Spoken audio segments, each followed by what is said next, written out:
Good evening. The opinions and statements voiced by our guests do not necessarily reflect the opinions of this network. Enjoy the shows.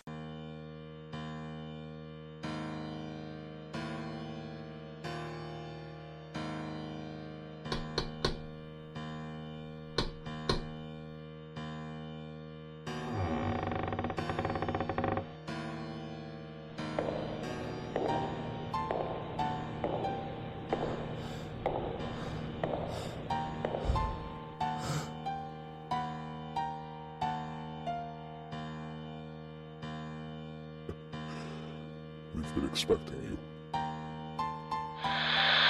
Monday, time for our maven of the supernatural, Denise Pridemore. This is the Paranormal Pride. Join to listen and chat live on WBHM-DB.com or Spreaker app. Search WBHM-DB every Monday at 7 p.m. Central for your supernatural paranormal fix. Welcome to the Paranormal Pride, where the show is about the guest and the listener.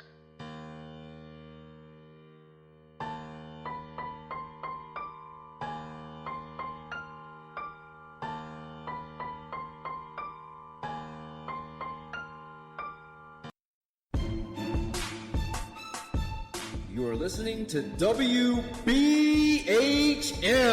Digital Broadcasting, the best in paranormal talk only on Paranormal Experience Radio. Broadcasting live out of Birmingham, Alabama.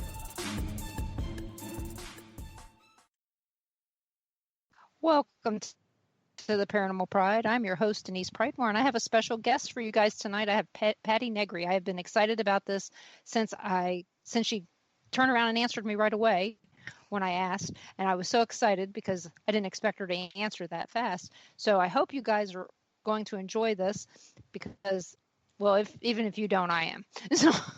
So it's going to be all about me tonight. No, it's going to be all about Patti, and we're going to have a great time. And if you don't know Patti, she was on Ghost Adventures, not just once, but multiple times. And you may remember her from the Halloween special at Zach's Haunted Museum there in Vegas. And she was the White Witch, and then the Dark Witch was down in the basement. And Patti made me laugh a lot in that one. Well, because I felt the turmoil between you and the other lady. I don't know if that was more of Zach going, hey, you guys need to have a little conflict, or you really had conflict. But she was a little bit weird. But I remember her from when they went overseas, but she made them feel weird anyway back then. So welcome, Patti, to the Paranormal Pride. Thank you so much. Thank you for having me. Yes, no, Zach doesn't tell us to do anything, honestly. He wants it as real and fresh, and I've done two at the museum episodes with Lady Snake, and that was all real. And like the first one was the one around the Ed Gaines Cauldron, and when Father Sebastian the Vampire was there, and Bloody Mary was there, and I had no idea that anybody was there. He just put me in that little gypsy wagon. Again, he keeps everybody separated. He doesn't tell you who's there. If I'm going into a haunted house, he doesn't tell me the history. I am kept sequestered. They will lock you. They'll leave you in the van. They'll leave you in a room. Anything they have to do. He wants it legit. Even the second one, the 4-hour special of Ghost Adventures, I knew everybody else was there. We all knew each other. Oops, sorry. We all knew each other was there.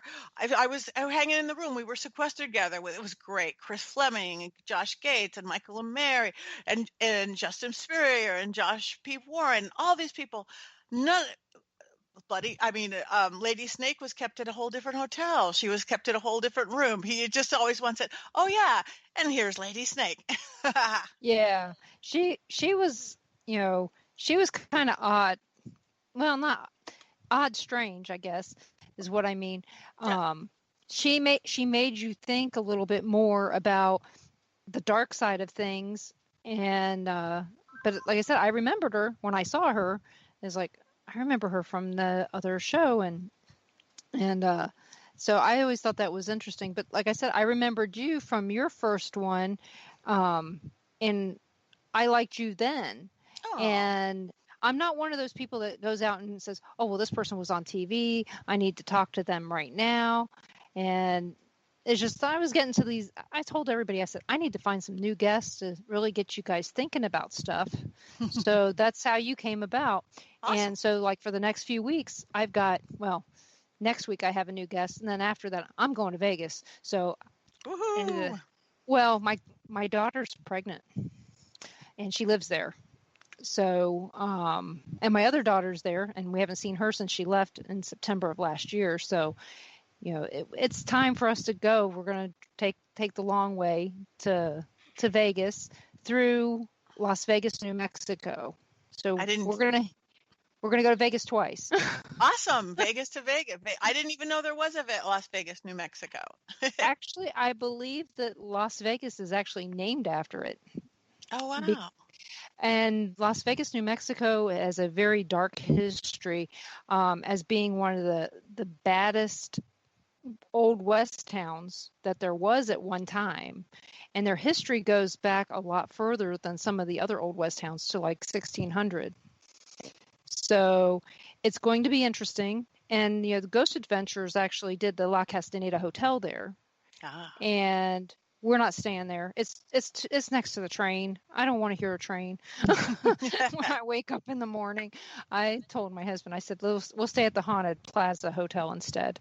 And, but we're also going through Dodge City, and a lot of the people from Dodge City went to Las Vegas. And so, hey, I'm just happy as long as we get to where we're going to see the daughter and the granddaughter, I'm happy. I mean, there's not much that's going to upset me. Although I've never been to the Haunted Museum yet. Oh, well, you're going, aren't you? No, I don't think it's open. A lot of things aren't open on the Strip still. And they're open. They are? Mm-hmm. Well, it would just depend on other things. Because, you know, like this Strip is the granddaughter's birthday. So that's always the most important. You know, we tell people all the time, family is the most important thing. So it is. That's what we plan on doing. And we've got to try to stay away from as many people as possible since the daughter's pregnant. Right. So that makes sense. But yeah. But again, they're not on the Strip. Know that they're all by themselves. Yeah. And I know that they're taking lots of protocols, and even when lots of people, they're each little tour is a small little group. But I understand completely. The museum will be there for years. You can see it next time. Well, we were going to drive by there when they were building it. It took so long to get it open. Yeah. You know, we're going to be open. We're going to be open, and then it wasn't. And then we're going to be open, and then it wasn't. And it was like, okay. So, but we've been going for years at this point, and like I was telling you off air, we know Justin because he used to live just down here in Chanute, Kansas, and so we're not that far away from where he was living before he moved to Vegas. So, and he doesn't live too far from where my daughter lives now in Vegas. Oh, so, awesome. And he's a good guy. I really like him. We met at a paranormal conference. I'd had him on my show, and then we met at a paranormal conference, and I saved him from getting yelled at by his wife because he had just bought really expensive sunglasses and he left them on my table. And I was like, okay, well, I found him, made sure he got them back before he left, because Kansas City to Chanute is a little drive. So he always remembers me because of that. And I have him coming up to be on a show as a tribute show to a friend of ours that passed.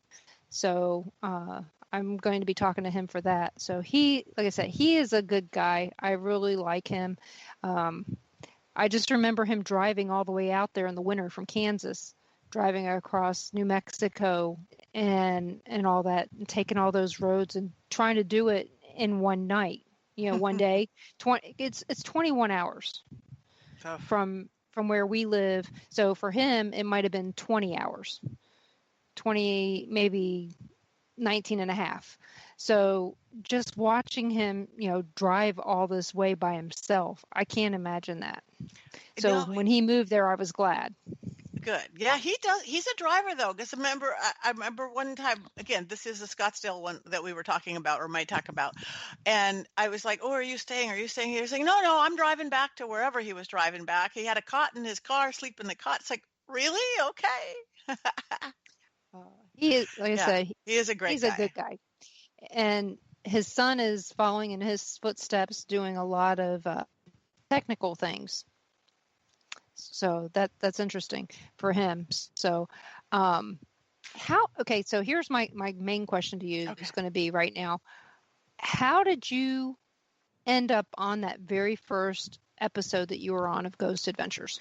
Yeah, the first one was all by fluke. Honestly, I think I've shot 10 now, counting the Deadly Possessions with the Peggy the Doll seance. So I've done 10 episodes, which is, I think, more than pretty much anybody, which is great. I'm honored every time. It's because it's always an adventure. But the very first one, I got called up. It was for Haunted Hollywood. And somehow they had called me up because they had known that I had seen the spirit of Charlie Chaplin at the bar. I used to do like ghost tours and I used to do shows at the American Legion Hall. And I don't know, maybe the guy who ran the place said, oh, there's this medium girl who has seen Charlie Chaplin there. So I got called up. It was just like literally come over that day, just like what they, like what you did, like when that one person comes and gets interviewed, the one local person. But somehow I think they just kind of figured out who I was. I mean, I've been in Hollywood a long time and I've been doing I've done a lot of TV much more before Ghost Adventures. And I think they figured out that, number one, I'm a legit medium, psychic and medium. TV is my milieu. It's what I do. And so they just started calling me. It's like, oh, we need a seance here, or let's test whatever this is, have Patti show up and walk through it. And then it got to the point I would even send them a couple places like, oh gosh, you got to go to this Reseda house. You guys have got to go. So on episodes like that, I'm less involved because again, they want it real. They want it legit. So I will show up at the beginning. Same thing with the Pasadena Ritual House. Mm-hmm. They won't have me go in and tell them what happened because I know what happened, Right. Yeah, because that does take away a little bit from the legitimacy at that point, because you've been there, you've done that. And when they asked me to do mine, I was an hour and a half away. But I was the tour guide, even though I lived an hour and a half away. And my favorite part, I told Ron this, when Jeff called me, I was excited to talk to Jeff. I love Jeff Ballinger. And so I didn't care about anything else. I told my husband, I said, if my part doesn't get on TV, I don't care. I got to talk to Jeff. and he's like, really? And I go, yeah. And that's how it was. So when I found out that I really was on there, because, a lot of parts do get cut. Oh, yeah. And because they do a lot of interviews and some of them don't make it. And a friend of mine, she did one for down in Springfield, Missouri at the Pythian Castle, and her part got cut, but yet it was really interesting. But they went a different route with what they were doing. And then, here's one that's kind of funny at McPike Mansion. McPike Mansion. It was funny. We were listening to the show, we were watching it, and all of a sudden there was an EVP that they caught. It was my voice. I was in Illinois at the time, but not that part of Illinois. We were at Ashmore Estates that day that they taped. So it was funny that they got my voice. And I told my husband, I said, well, we've been there, for the last 10 years. So maybe it was just mimicking me. Yeah, because it disembodied you. Yeah. And the thing is not long after that, we had a lot of things happen, but it was just kind of weird when we finally saw it and we're going, that sounds like me. Mm-hmm. And my voice is very distinct. So it just really hit us that was weird. Yeah, we were in Illinois, but we were still like 2 hours away because we weren't asked to be there, so we weren't going to show up. That's not right. You don't do that. Right. But it was just really very interesting that that's the kind of EVP they would get. So it just, I don't know. It's just kind of weird. My husband says they can sure tell that the Ghost Adventure guys really like having you on their shows. Yeah, he says some very nice things. It's good because it gives them some confirmations and stuff. Again, when I walk into a house and fall down in a bathroom or this or that, and stuff that they'd already looked at that I have no idea of. And what I love is that I'm a low tech girl. I mean, I've been doing seances and things since I was 7 or 8, but the most high tech I usually carry is like some dowsing rods or something. But and for the first time when I was seeing things like I'm explaining something that happens and Billy or Jay's in the other room with the SLS camera, he's showing on an SLS exactly what I'm explaining. To me, it's like, yeah, that's what I see. How'd you guys do that? That's amazing. So yeah, we have so many adventures. Again, a lot of it doesn't make it on because people don't realize that they shoot for like 4 big days for 43 minutes. So Right. They just have to get their story in the best that they can. Right. And sometimes things don't happen, so they fill in with other stuff too. Like the one in Jamaica. The one in Jamaica, they filled in with a lot of goofing off, playing soccer and other stuff. So, I mean, I know that happens. So, and that's the reality of it. Sometimes there's not a lot of stuff so you have to use the goofing off stuff to fill in the space. So, but yeah. Are you doing any more things with them? I never know until it happens. Literally, I actually just talked to one of their producers. Was looking for something specific here, but I'm like, I'm sorry, I cleared that. It's all clear. We do that backwards thing often because one of the things I do, I'm clearing spaces and clearing houses and stuff. That's why every once in a while I'm going, ooh, you guys might like this, and they do or they don't. They vet it out, but. They were looking for something in a certain area. So maybe, but we'll see. One thing I did see. I watch Days of Our Lives. It's been on TV since I was, born. I was born in 65. Yeah. So I was born in 65. It started in November of 65. And someone in my family has watched it this whole time. So I know almost every show except for the last month because our TV has Dish is fighting with them, with that channel.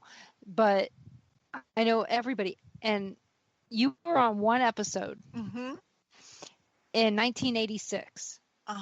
One of my first TV things. Oh my God. You didn't see that, did you?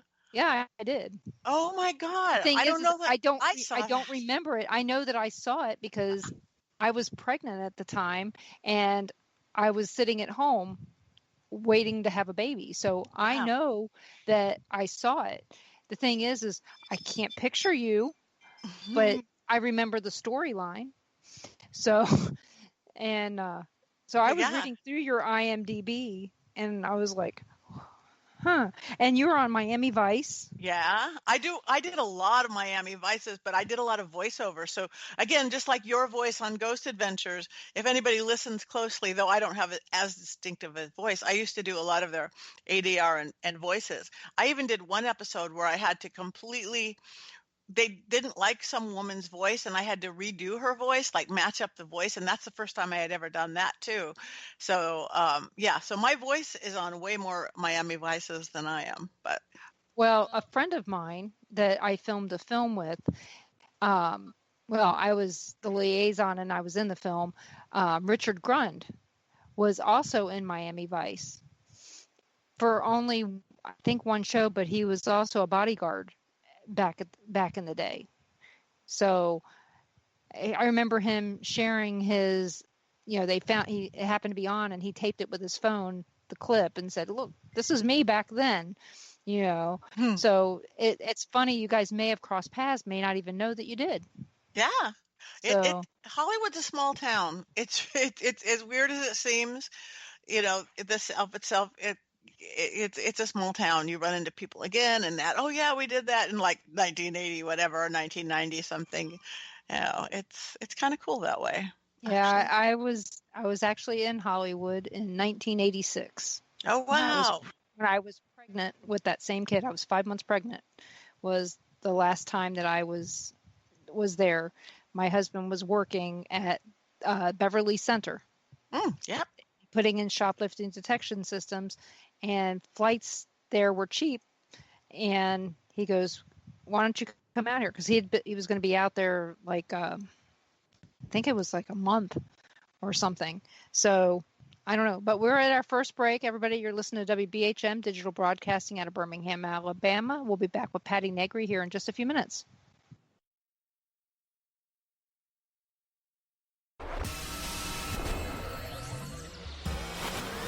You are listening to WBHM Digital Broadcasting, Birmingham, Alabama.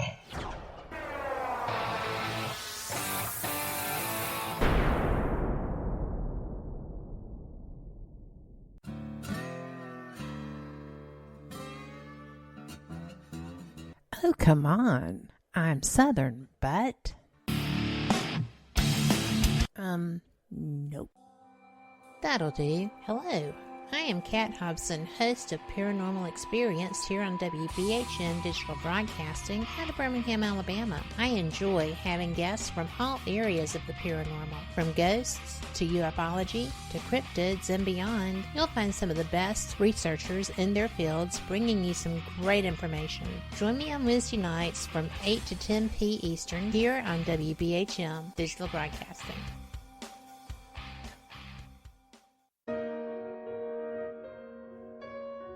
You are listening to WBHM Digital Broadcasting, the best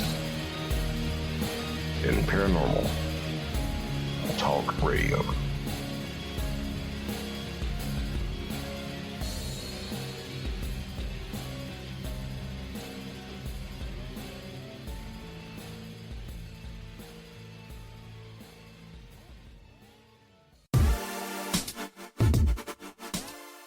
Listening to WBHM Digital Broadcasting, the best in paranormal talk, only on Paranormal Experienced Radio, broadcasting live out of Birmingham, Alabama.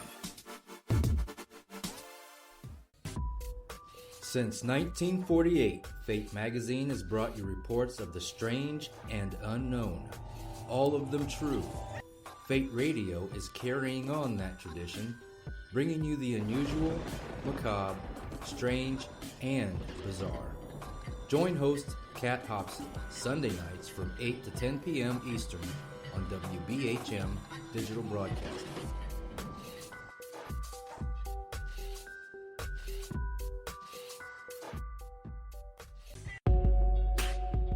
You are listening to WBHM Digital Broadcasting, the best in paranormal talk, only on Paranormal Experience Radio, broadcasting live out of Birmingham, Alabama.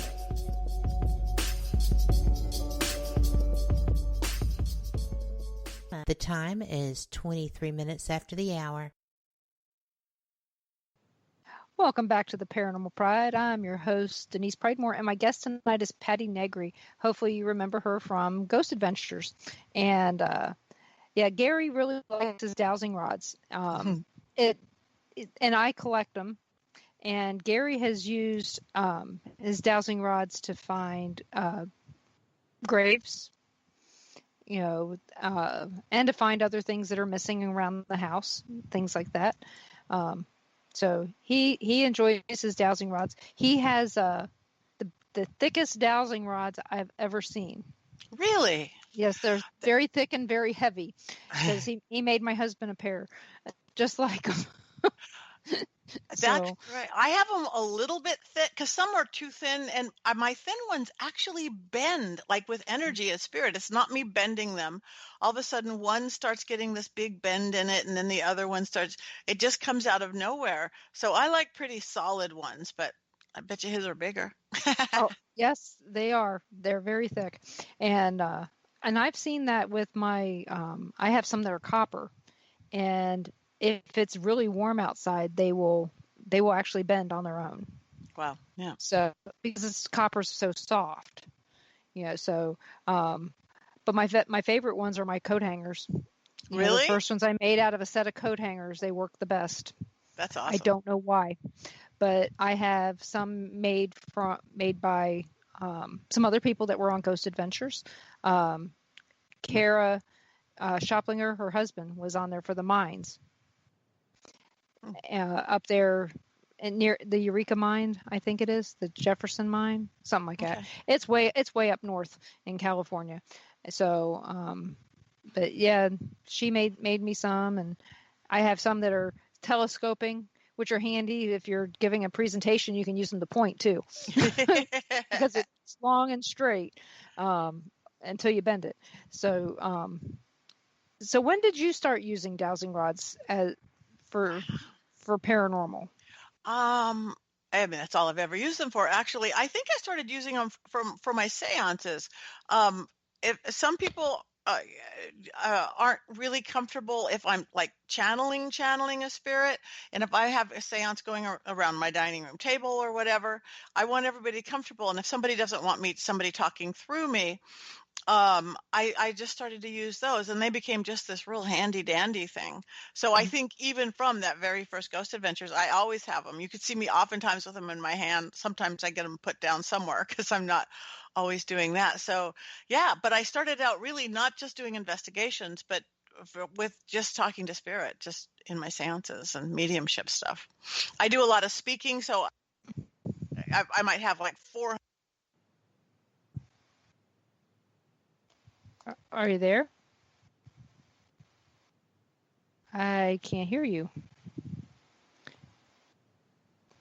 Can you hear her, Ron? I don't have. Trial.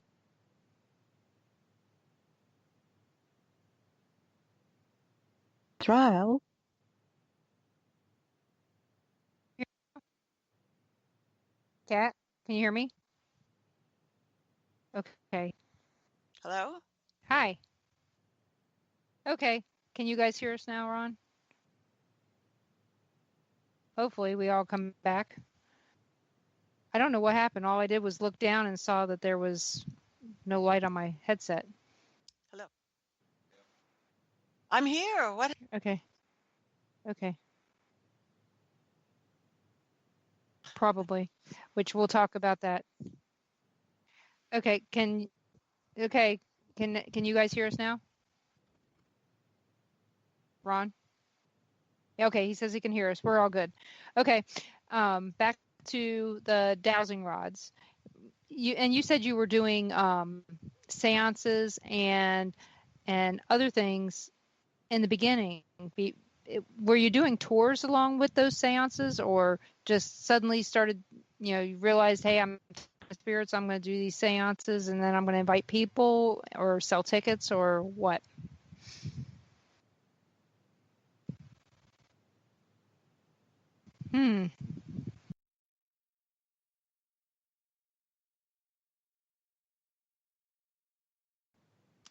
Welcome back. I know it's a little odd, but Patty's back, so am I. And when we lost connection somehow, some way, we're going to talk about that here in a second, what it might be. So we were talking about dowsing rods, seances. So when you first got started, you knew you could talk to spirits. Did you just start out having seances and inviting people over, or was it like tours and events where you were selling tickets? Well, in the beginning, I started when I was 7 or 8. Okay. 7 or 8 years old in my little suburban home. But when I started doing it publicly, when this is what I do, this is my world, I just started a little around my dining room table. I have these little gatherings of 13 people or less that fit around my dining room table. And then again, get more and more with more popularity, I would be bigger groups and bigger groups. Then when it turned into galleries, like I might be at, say, UC Santa Barbara, and there's 500 people. So it's more of a gallery read. To me, what a gallery read like, John Edwards or Teresa Caputo, I peek open the veil for everybody, peek open so we could talk to spirits. But my version of a seance is I blow open the veil so everybody really themselves could see. I've been just doing that since I was a kid. So I will take responsibility for all those. So again, if you have, 400 or 6 people in a big hall and you're on stage, they're really nice visual. And then I saw how accurate they were with everything. I started using them in my clearings. My other thing I do all the time is space clearings, house clearings, office buildings, agents buildings, law office buildings, get rid of, whether it's spirits, often it is, sometimes it's negative energy. And walking through a house, before my even psychic senses, it'll go whoop, everything to the right. Okay, up, yep, this mirror, go there. So it's just part of my toolkit for almost anything. And they're crazy accurate so much, even in just regular divination. I tested them for almost a year on sports teams, like Yankees are going to beat over Boston or whatever. And my husband's a sports guy, and we'd look at the thing the day before, and I'd say, okay, this team will win, or that team. He's like, that team can't win. They're the worst in the league, and blah blah blah. That team, and my dowsing rods were always right. I was like, these are good. Okay. Well, I know we use them quite a bit in different things, but it gets to the point sometimes. I don't know with you. You were saying before that that you like to use them because sometimes people don't get it. I guess when you channel a spirit and they're coming through you, it's more like a visual. The dowsing rods. Well, yes, for people if there's somebody's not comfortable, like, again, the ones around the table aren't like the ones on Ghost Adventures. I am not channeling serial killers or the Black Dahlia murderer or anything like that. The ones around the dining room table, or I just did 2 for 50 people in Virginia City around the suicide table 2 weeks ago. That was my first live event in months. We had to dance around figuring out social distancing, but we did. 50 people each. But the little ones around the table, or even the bigger ones, if anybody's uncomfortable, I don't want anybody uncomfortable or nervous because that affects the energy. So if they don't want me all of a sudden to take on grandma's face and exact movements and things like that, I will just talk it through it or use the thing. Okay, look at grandma's right there on your left. Grandma's right there saying yes, saying no. And some people are just more comfortable that way. I can agree. I know that when I was doing tours, I would use the dowsing rods to demonstrate to people how the spirits would answer. And eventually I got to the point to where I didn't need the dowsing rods anymore because I knew what the spirits were going to say. I could hear them. Right. You get to that point to where you just know, and then you stop using them, but I still carry them. I may not use them, but I still carry them. Right. And it's actually kind of funny at times. But remember I told you before the show that there was something I was going to ask you about. Yes. And it's something that happened over the weekend. So, and I think that could be what's interfering with us today. It happens every once in a while, something interferes. And knock on wood, I usually don't have technical difficulties. So keep that in mind. So, so over the weekend, I was in bed. I had woken up. The cat wasn't behaving. We have 5, but this one sleeps right next to me all the time, and she kept moving around, and it woke me up. And so I'm laying there, and as I'm looking, there is this thing. I don't really see it. Usually when I see spirits, I can see their face. I can feel who it is, things like that. This time I couldn't feel who it was. They didn't have a face. They were more like shadow, which I don't normally have. And it's bent over or knelt down next to the bed like it's petting the cat.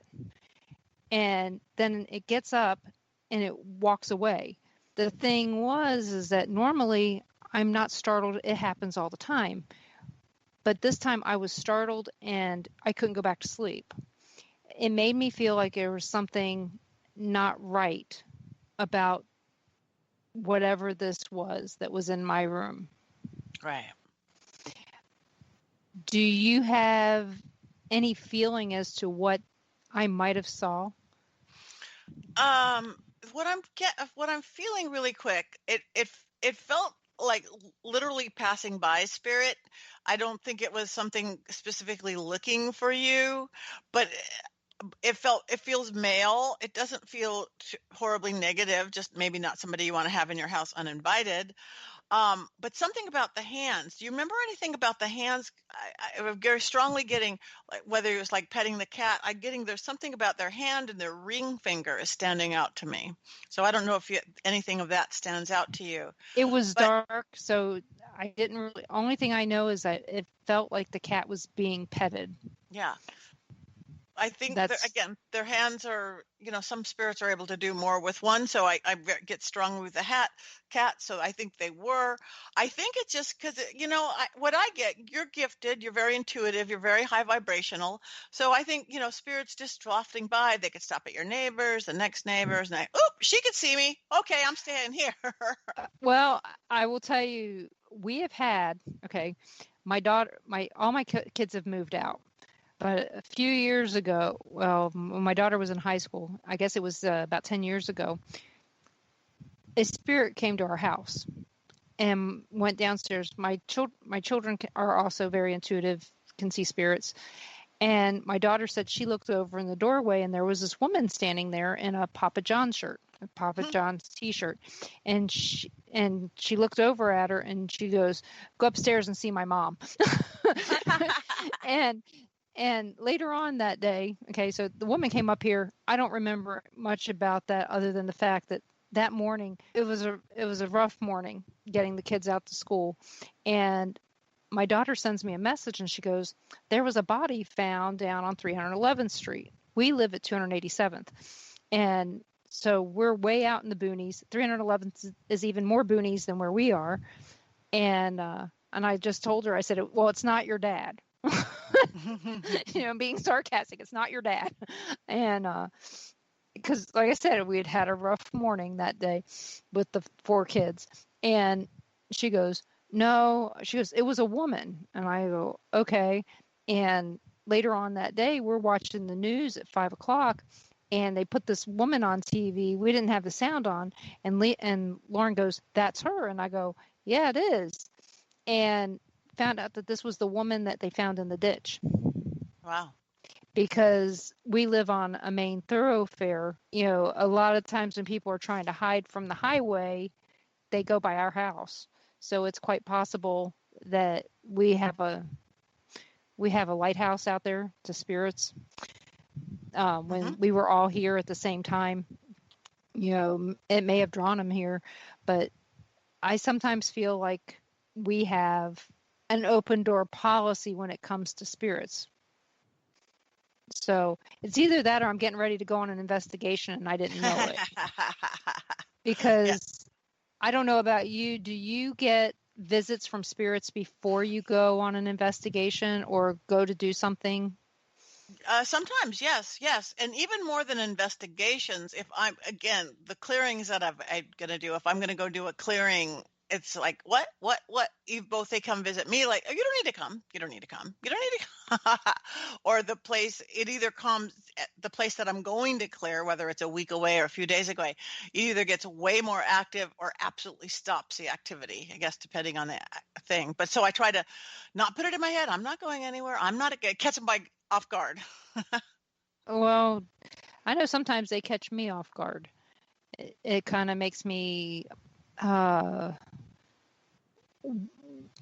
a lot of times when the spirits come to me, it tells me that we're going to have a lot of activity to the place that we're going. Mm-hmm. Yeah. Because they're excited that we're coming, or, "Oh, wow, fresh meat." I don't know what it is. Again, you have an open sign on. Yep. So, but we do have a question in chat.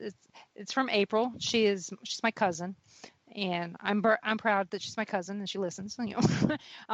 She goes, "What did your school friends think since you started at such a young age talking to spirits?" Well, I was really, really shy. So honestly, I had a very, very small group of friends. They were just kind of used to me. We did interesting things, but I don't think as a rule, if kids in school would have, "What? Patty talks to dead people. What? Patty has all these imaginary friends that aren't imaginary at all. Even on the magical side of things, I would find myself, in the backyard picking rosemary and just knowing if I put rosemary in my mom's purse, it would draw money for her. It's just in the blood. But kids, I don't think what I can remember didn't think much of anything. Oh, I was shy, and really uh, shy. I don't see that, but I I know nobody well, who knows me now can realize how shy I was. well, that's the thing. People know me now, and they wouldn't believe how, uh, let's see, how uncouth I was, or how I used to just say exactly what was on my mind in such a way that I didn't care if I hurt somebody's feelings. Hmm. So I used to not have that sense to know when to shut up. Hmm. So I do now. Working in the corporate world, you learn that. So, Right. but April has another question. She goes, "What do you think of Zach, or did you get a read on him?" Oh, yeah, he is brilliant. He is great. I love that man. He's got a magic about him. That's true. Believe me, I get calls every day from all over the world. No, it's just fine. It's just his magic. He's really, really intuitive himself. He Mhm. takes it on. And the coolest thing about him and the crew is that they're 120% committed. They really are. I mean, you know that from working on him. I mean, before, I used to like watch the show a little bit, but not a whole lot. And I used to kind of, like a lot of people think, oh, who are these big macho guys in tight t-shirts who, you know, terrorize the ghost and run like a little girl when a pin drops. But the second I got there, I go, oh my God, it's just they are that child. They have that childlike wonder. They are committed 120 and 130%. They put every cell of their body into it. That's why they're in their like 21st season. That's why they're in their 11th plus year, because Mhm. it's passion. It's real. And they love every second when it hasn't got old. It hasn't got old. Yeah, well, I'll tell you, my read on Zach was that he's a type A personality, and his name's going on that, and he wants it to be perfect. Yes, that You know, too. because the behind the scenes things are a lot different than some of the stuff that you see on TV. Right. You know, He's a multitasker. I mean, he could be, number one, he's starring the show. He's executive producing the show. He's directing as he goes. And we're like most TV shows, you've got like 30, 40 people, and this guy's moving this light, and they're not. It's not just the four guys anymore. There's a couple crew members, but they do everything. It's more like an old fashioned theater company. It's like, Billy, bring over this light. Aaron, get that. Do this, do that. But he's pretty good at multitasking, staying in the moment with whatever's going on and saying, we need this kind of a light over here. We need this over there. We got to catch it before the sunset over there. And then get the K2 meter, then get the SLS, and do, more than you guys see, because you guys on the TV people don't see the, all the technical part of where you set up the camera here and getting the cords in. He's kind of like an octopus that way, multitasking and staying in the moment. yeah, I mean, like I said, what I saw just basically told me, yes, he's a taskmaster when he has to be, but the rest of the time, his name's on it. You have to realize that type A personality is going to kick in when it needs to. And Aaron is such a sweet guy. Yeah. He is, but he's a loner when he's not on camera. He wants to be alone a lot, from what I saw. Of course, maybe because the time that it was, we were having tornadoes and hail and all this other crap. They probably were a little concerned. But that's just how I saw it. But that doesn't mean I'm right. But I've had to stand up for him. People ask me, how were you treated by Zach? I said, he treated me with respect as well as my family. And I don't care about what anybody else has to say. He treated me nice. Yeah, I have never been treated by anything but respect by all of them. When I show up, say I haven't done a show in whatever that season, it's like Patty, it's Patty, it's Patty. All of them. They each have their own personality. They are all great. They each have their own way of how they clear everything. And they're all really close friends. It's a family, of course. Any group becomes a family. even counting the directors and the few other people in the crew and Jeff and whoever else is there, Griffin and all the guys. But again, it's passionate and they really are friends. Perfect. Well, you know what? We're going to go to our next break. Everyone, you're listening to WBHM Digital Broadcasting out of Birmingham, Alabama. We will be back shortly with Patti.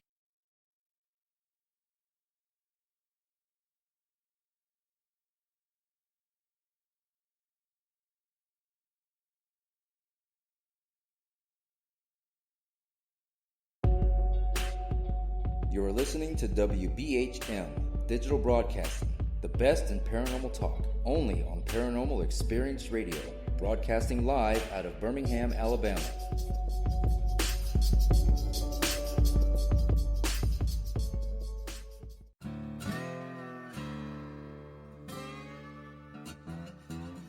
Oh, come on. I'm Southern, but... Nope. That'll do. Hello.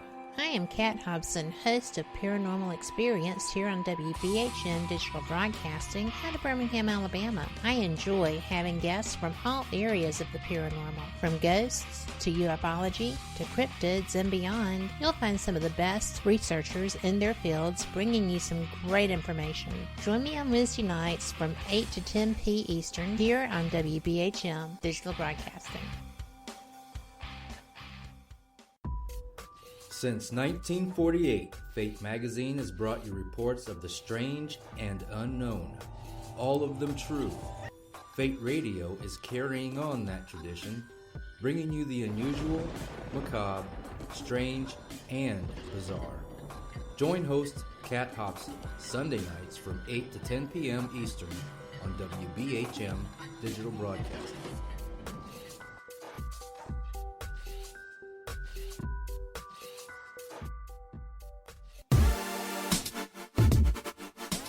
You're listening to WBHM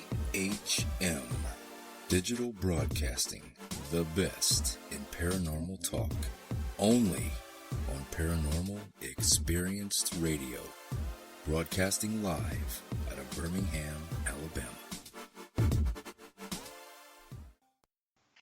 Welcome back to the Paranormal Pride. I'm your host, Denise Pridemore, and my guest tonight is Patti Negri, and we are having a good time. So if you want to have a good time, ask a question and we'll get it asked and answered. So what are some of the other shows that you've done? Not that many paranormal shows. I do like the regular shows who need something paranormal. Jeff Lewis Flipping Out. I've cleared his house for him. I've worked with Nicole Richie. I've done many episodes of, again, some silly shows like Bad Girls Club. I work a lot with Awesomeness TV and their show, LA Story, which are very youth oriented, and I love, because I love working with high school and college. And again, just opening up their mind, not just about paranormal, but about possibility and how powerful we are. Oh, wow. I don't know. Beverly Hills Pawn, the Hollywood Hillbillies, just name a reality show, whether it's on my IMDb or not. I've good chance I've done it. And so I remember my first one, like 2008. I used to be very closeted, though. Because I ran a production company. Still do, a company called Brain Brew Entertainment.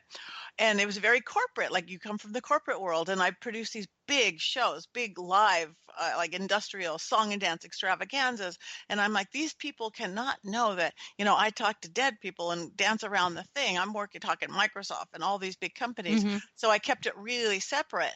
Then in 2008, when that great big crash came, the economic crash came, and mm-hmm. corporate entertainment became a dirty word, and reality TV was picking up. I remember getting a call from somebody. They going, we need somebody who's really good at seance. We need a seance for this show called Mobile Home Disaster. I'm like, nope, I can't do it. I have to keep that very private, even though my private life was all of that. I went, no. They go, please, please, please. I'm like, well, what is it? They're going, it's Mobile Home Disaster on CMT, Country Music Television. And again, this is way back when. I go, well, nobody's going to watch that. Okay, I'll do it. And then I went and I fell in love with the genre. I also have a huge sketch comedy. I used to be a regular at the Comedy Store and all these places I used to tour. So it's like, oh my God, reality TV. They follow you around with up to 3 cameras. You get to do what you do. I get to get my little message of empowerment and how amazing we as humans are. So again, it was great, great, great. And we did the seance and I go, I love this, but no, that's no more. And then I remember once it aired, my first corporate client called and she goes, Patti, I saw you on TV last night. And I'm like, oh God, I'll never work for Bank of America or whoever it was again. And I'm like, oh yeah, well, she goes, I didn't know you were into the paranormal. I love the paranormal and blah, blah. And we had the best conversation ever. So we had, and it didn't hurt my corporate thing. But again, that world kept continuing to go down, down, down, that corporate. And the other, all of a sudden I was discovered in the reality world, in the Hollywood world. I was still there as an actress, but just not as much because I was so busy running my production company that I just kind of felt this is more fun than even acting. This is even more fun than producing big shows. And I remember the first time I walked on none of it is about money. I do nothing for money. I mean, I do, of course, get paid for things, but that's never, ever, ever been a goal of mine. But I do remember the first time I walked on a stage, it was just me speaking. I was doing, again, another college or corporate thing, kind of mediumship, lots of people. And I remember walking on stage. It was just me showing up. They treat me great. And I'm walking on stage and I go, oh my gosh, I am getting the exact same amount of money for this that I got last week to produce a show that out of the same money, I paid 7 actors, 3 musicians, a rehearsal hall for 2 weeks. I printed the programs. I helped make the costumes. I did the props. And now I'm just walking on stage. And again, they're both inspirational because then I'm teaching like motivation and HR policies via, Ethics Jeopardy or during a murder mystery or whatever. But now I'm doing from my spiritual perspective, from my look how cool we are. So it just, I go, oh, okay, this is where I'm being led by spirit. This is pretty awesome. I mean, I still have my production company. I've got people out doing a couple things this next week, I think, but it's become my side job and not even very often. Well, that's good. I mean, as long as you're happy, that's the thing. You're happy and that counts for so much more. Like you said, it's not the money. Yeah. You're paying your bills, but you're having a good time and you're meeting all these people. Yeah. I love it. That respect you for you, not for your business. Yeah. And again, I just like little light bulbs turning on. So, you're a corporate, you go to corporate conventions and those are great. And everybody's out to do something. Go to a paranormal convention and woohoo, everybody's there just to have fun. Yeah. Or a spiritual convention, because I do a lot of those that don't have anything to do with the spirit, just more new age and spirituals, again, motivational stuff. But again, everybody's there to learn and grow and be inspired and inspiration, not just what's the bottom line at a corporate convention. Well, at a corporate convention, a lot of times it's because you're forced to be there. Right. And you're going, okay, I'm just looking forward to the bar tonight. I mean, yeah. Let's be honest. It's what I've seen. They took us the first time I went to Vegas. I went with my boss. Okay, you never want to go to Vegas with your boss and be staying in a hotel that has burlesque girls on the tables. Makes you feel really small and overdressed. Actually, I was fully dressed and I felt overdressed. Or underdressed. I wanted more clothes, but yeah, they had to stay at Planet Hollywood, and it's like this doesn't seem like the right place for this meeting, at the time. And so I kind of laughed, but like I said, that was the first time I'd ever been there. I had no clue what to expect. Luckily, my boss he had 4 kids and a wife. He was just kind of walking through, not paying attention to anything. Neither was I, but I do happen to see stuff. I do pay attention to what's going on around me. But I can say that during those meetings, I was just looking forward to when we were going to go eat that night. Right. And so it didn't matter who was talking, no matter how good they were. I was still looking forward to when I was going to go eat. So, and I will tell you at paranormal conferences and stuff, yeah, I'm looking at who do I get to meet. Yeah. And I'm excited to meet each person, no matter who they are. I'm excited to meet them. And that's how people probably feel when they meet you. You've been on TV. I know when right after I was first on TV, a lot of people saw me and said, I know you. And I'd put my glasses on, and then they go, oh, you are on Ghost Adventures, because I don't wear my glasses. They're on the top of my head. And that's when I realized, great, there's going to be people that are going to be watching me because I was on TV. Do you, because of that, I have stalkers. Do you have stalkers? Well, I have a few, overzealous fans, I'm going to say. I don't even use that term because I don't want to turn it big negative. I'm very careful. And remember, I'm not just a psychic. I'm not just a medium. I'm not just a paranormal investigator. I'm a witch. I'm a good witch. I don't do anything negative, but I'm really good at warding. I'm really good at protection methods. I'm really, really good. So, I'm insanely public for who I am. Yes, I do get, recognized in the grocery store, but I do still have people come to my home, not during COVID, but I have people come to my home. My address is very public, but I'm really good at my magic. Well, we're going to talk about that magic after the top of the hour, because I don't know anything about witchcraft. I don't know anything about that, only that I know that you are a witch. So I will talk to you about that after that. So, I am going to ask you this question. April asks, have you ever had someone come up in a reading that really scared you or wasn't meant to be present at that reading? So basically a spirit. Oh, so like a private one-on-one reading, like my regular sessions with people? I would assume so. Well, yeah. Again, I'm pretty good at directing who gets to come in or not, unless we're really looking at something, like if somebody really has an attachment or something. So it's dealing with it. But I have studied for 30 plus years psychic protection. I can't talk. Psychic protection techniques, cosmologies, belief systems, science, occult science, metaphysics. I could talk to you deity in almost any belief systems or religion. So I know. And I work elementally, and one of my gifts is I see energy. So again, I feel pretty confident, even going in some of the darker places on Ghost Adventures, or I've had some crazy things. I've had literally, not on Ghost Adventures, but another show, I've had somebody burst into flames in front of me, but I said, okay, I know how to shut this down. So when working with people, yes, I get scared like anybody else, but I feel like I've got all the right tools. I've got all the right education. I've got all the right gifts within me to deal with it. But yeah, even you certainly get some big old scary thing shows up. It's like, hello. Okay, I'm not going to show fear because I know that would just feed a negative energy. I'm not going to show anger. That would just feed a negative energy. But since I was talking to spirits, again, as a toddler, I just kind of knew that this realm, this three-dimensional realm, was our realm, this world, that they really had to play by our rules unless we gave them our power. And most people just give them their power, again, with that fear or anger or, and you just give away your power. And since I was a little tiny thing, it's like, no, this is mine. You can't have that. And guess what? They go away.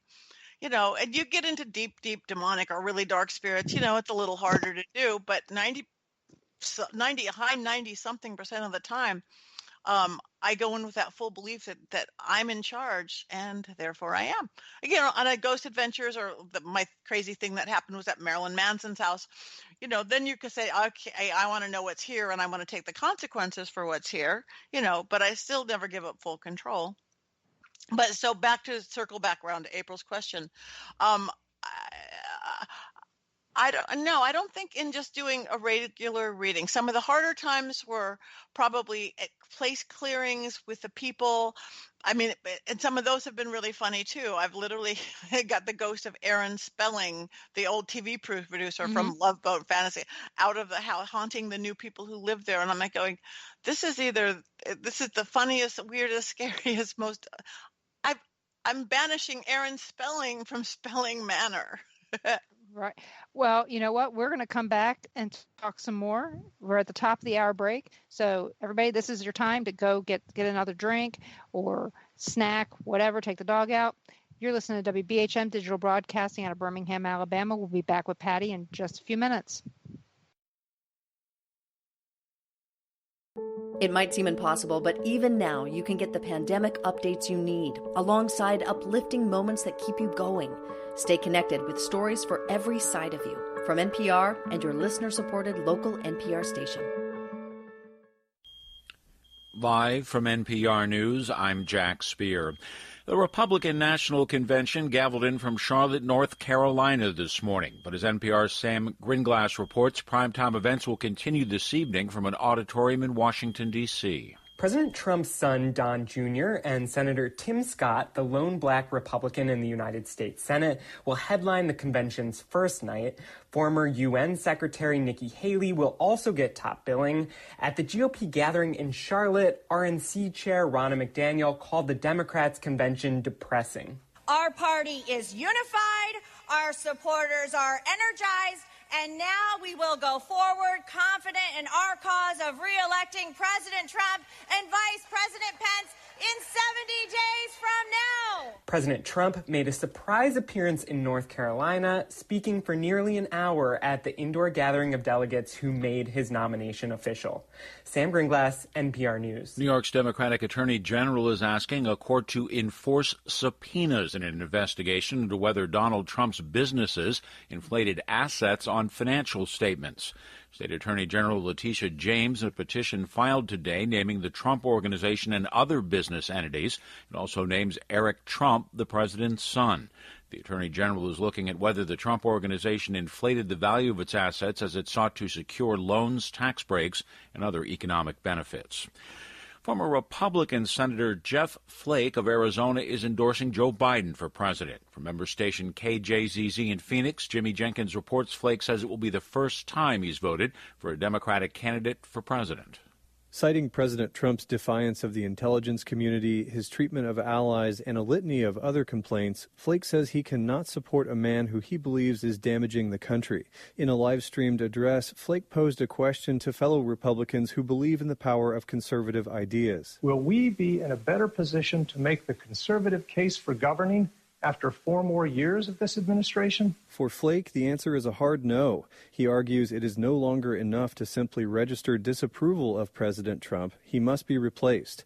Arizona is considered a key battleground state in the election. For NPR News, I'm Jimmy Jenkins in Phoenix. World Health Organization officials say using plasma from those who have recovered from COVID-19 to treat those who are sick is still considered to be an experimental therapy. That preliminary results on whether the technique works remain inconclusive. President Trump over the weekend approved an emergency authorization of so-called convalescent plasma for the treatment of COVID-19. WHO's chief scientist says studies on the effectiveness of the technique have been small so far. Stocks continued their record run-up. The Dow gained 378 points. The Nasdaq was up 67 points today. You're listening to NPR. The popular Chinese-owned video app TikTok is taking aim at the Trump administration's efforts to ban it from the U.S. amid security concerns. Owned by Chinese company ByteDance, TikTok contends the app poses no threat. A suit filed today in federal court against the Commerce Department, President Trump, and Commerce Secretary Wilbur Ross. The company saying it's seeking to prevent the U.S. government from banning TikTok without, quote, due process. Scientists in Hong Kong say they have studied a patient who was infected twice with the coronavirus. NPR's Richard Harris says more. The 33-year-old man first got sick in March with a headache, sore throat, and fever that lasted 3 days. He tested positive for the coronavirus. Long after he recovered, he traveled to Europe. When he returned home in July, he tested positive again at the airport. However, the second time around, he did not have any symptoms. So it could well be that his immune system was primed for a second exposure and successfully protected him. This is the clearest evidence to date that people can get infected a second time with the coronavirus, though it's only a single case, so it's not clear whether this is just a fluke. The research has been accepted for publication in a journal published by the Infectious Diseases Society of America. Richard Harris, NPR News. One thing that has been shifted by the coronavirus, requirements concerning carry-out cocktails and other alcoholic beverages. A total of 33 states in the District of Columbia are temporarily allowing carry-out cocktails during the pandemic, up from just 2 previously. Struggling restaurants say it's a lifeline, allowing them to rehire bartenders and pay rent during the coronavirus pandemic, which has severely cut back on the number of people dining out. I'm Jack Spear, NPR News. Welcome back to the Paranormal Pride. I'm your host, Denise Pridemore, and my guest tonight is Patti Negri. And we are going to talk about the rest of the questions we have in the chat before we get to the witchcraft. But I think some of the questions in chat have to do with that as well. Another question from April is, she asked if you do remote viewing as well. I do a little bit of remote viewing, not a lot, because I'm always so right in the moment and doing with whatever I'm doing. I've just never put that much effort, time, or thought into it. Every once in a while it'll come up. It's like, oh, yeah, okay, let's give it a try. I do probably more of it than I even thinking about doing it. Oh, I'm doing remote viewing right now. It's just part of whatever I'm working on or doing. But it's not one of my like, oh yes, I'm the remote viewer of the world. Nah. Does when you're doing readings and stuff, or even remote viewing, does it wear you out? It can. Again, I've gotten good over it. Of really kind of controlling my energy to an extent. But yes, when I have something that's like, probably use the same with an investigation, or when I have like there's a big ritual or there's a big this or a big seance night, what sometimes we call, and if we go really deep, I call it ritual hangover. You feel like you've been drinking, but you haven't been drinking. This weekend I had an insane week, and I did a conference for Texas, all virtual, and I worked 13 and a half hours the first day, 16 and a half hours the second day. I forget what, 8 and a half hours the third day. Each of them was teaching workshops, doing private sessions with people in between, every single day, doing a seance, doing a workshop. And in between this full-time thing, I did one seance for a whole other group on Friday. I did one thing on Saturday and another thing on Sunday. And I thought I would be a blithering idiot today. So I think, okay, we're at night, we could do this. But I'm a Libra. I like balance. I go with balance. The other thing I do is I really know how to turn it off. My gift. I talk about dancing on both sides of the veil very much, or the crossing of the broom. And I think it makes my ability that much stronger when my switch is on, but then I turn my switch off when I go to the grocery store or do all my errands and regular stuff. I don't want to be seeing dead people. I don't want spirits talking to me. So it makes both sides stronger and makes for a really good holding on of the energy. But yes, again, if it's a really hard, say, 2-day shoot on Ghost Adventures, yeah, I'm going to be tired the next day. Well, yeah, that does take a lot out of you. That I do have another question that goes back to paranormal type stuff. Gary asks, he's the one that I was telling you about that really enjoys his dowsing rods. He asks, is there any other equipment that you like to use if you're on an investigation or you're clearing a house? Is there something that you like to use? In an investigation, I have a K2 meter. I have a millimeter, don't use it right. The spirit box I throw across the room, but I work with people who have really cool equipment. I'm just going to say that. I have really cool equipment, and I let them carry it and I let them use it. I'll be there I'm going to use my senses, my spidey senses, and use that. Again, maybe the dowsing rod's just for pointing me in the right direction. But no, I don't. But I am surrounded with people that do. Now, house clearing, that's a different matter. I show up with 2 giant wicker baskets of every herb and oil and sound making chime and bell and broom. You can't clean a house without a broom and a wand. And I look like, metaphysical Mary Poppins when I show up at a house. I love a big cauldron to burn the charcoal, to burn the this. My clearings, even the tiniest apartment, takes about 2 hours, but it's thorough and it's a whole new place when you're done, besides getting rid of whatever's negative energy, whether it's illness, anger, sadness, or ghosts or whatever, then I spend as much time filling it back up with exactly what you want. Who gets to come in that front door? Only people invited in, people with respect. What comes in that window? Sunshine, this and that. So it's, lots of tools on the clearings. I can see that. So now we're going to get into the witchcraft some. April has a comment. She says, I've read some more on magic in her ancient text. She's really into ancient texts. And she found one that said Ham, the son of Noah, was a magician, and they could change the sun, moon, and stars back then. And so, like I said, it's just a comment that she had. So how did you know that you were a witch? I think it's in the blood. Again, the term is just a chose because it fits best to what I'm doing. But like I said, when I was a little kid, besides seeing spirits, I just knew what to do with herbs and sounds. Even in my first seance, I knew what sounds, vibrational tones would lift the veil, what chants just came out of the inside of me.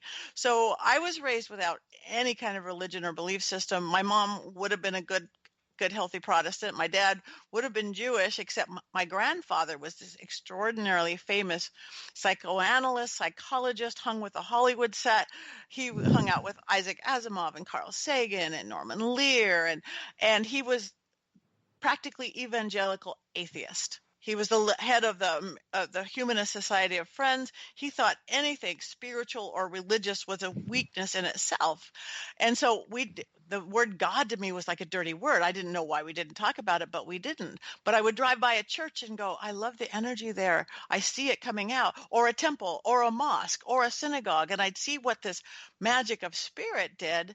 But I still think I'd never been in a church or temple or a mosque or synagogue. I think I was 13 and I wanted to go to a cool Christian rock concert because the guys were cute at some church. And I was so scared to ask my mom if I go, can I go to a church? And she's like, you could do anything you want. I was like, I could do anything I want. Woohoo. I became a seeker. So I went through every part of Christianity, from the born again, the evangelical, the traditional, everything. Okay, that's really good, but I'm more of a leader than a follower. That's not okay. Buddhism, all of that, Tibetan Buddhism. And then I discovered the New Age thing in the 80s and Shirley MacLaine. And I love all that, but it's a little squeaky. I'm elemental. I'm earthy. I need something that's earthy. And I discovered paganism and witchcraft in those early mid 80s, and I went, this is beautiful. It's just working with nature and nature's elements and nature's energy, and yes, the moon and the stars and what the cycles are, and why we celebrate by what the seasons are, and it felt right. Again, it's the same exact thing, it's shamans do, or Native Americans do, or Peruvian shamanism is. We just put a title on it, witch or witchcraft, and those even themselves mean two different things.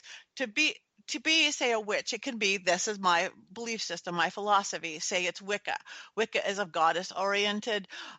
We follow the Sabbats in that, or there's chaos magicians, or there's something eclectic like I am. There's ceremonial, just like Christianity. The Baptists are slightly different than the Presbyterians, are slightly different than the Catholics, than the Lutherans. The same thing within pagan.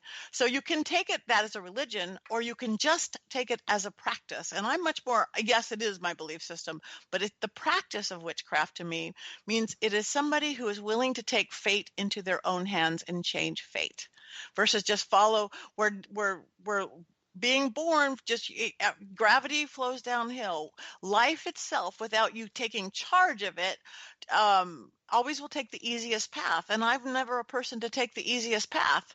So it was like, oh, I like this. This is where, working within integrity, working within virtue and ethics, because that's where people who go into the craft to do a spell working, to do a ritual, it's like, if you do not know right from wrong, or ethics or integrity, that's when you're going to get in trouble. But if you know right from wrong, and you know this isn't a good thing to do, you won't get in trouble. It's working with light. It's working with love. That's all I work with. But I still can change the hands of fate as I go. So, like with a love spell, a good love spell is bring me the love of my life. A black magic love spell is bring me Bob down the street, because we don't have Bob's permission to do that. And yeah, there's lots of witches or people who practice the craft that will do it. I'm not one of them. And again, so it's beautiful, empowering, self-empowering belief system where we're working with nature, we are working with the elements, and it in my world and understanding all of these, it doesn't conflict with anybody's belief system. It doesn't conflict with anything I know about Jesus or Christianity, not one iota. Sometimes what church teachings are, it does, because they say beware of this, but a lot of those were just control methods put into the 15 and 1600s. So I'm both. It is my belief system. I, believe in not just one big male God. I believe there is a feminine aspect to divinity. I do really work by moon cycles and Sabbats, and I'm also a practitioner of the craft. Again, I believe in magic. So that's where it came from. I was born into it. I was making weird mud pies out of knowing what to do with cinnamon when I was a kid. It's just in the blood.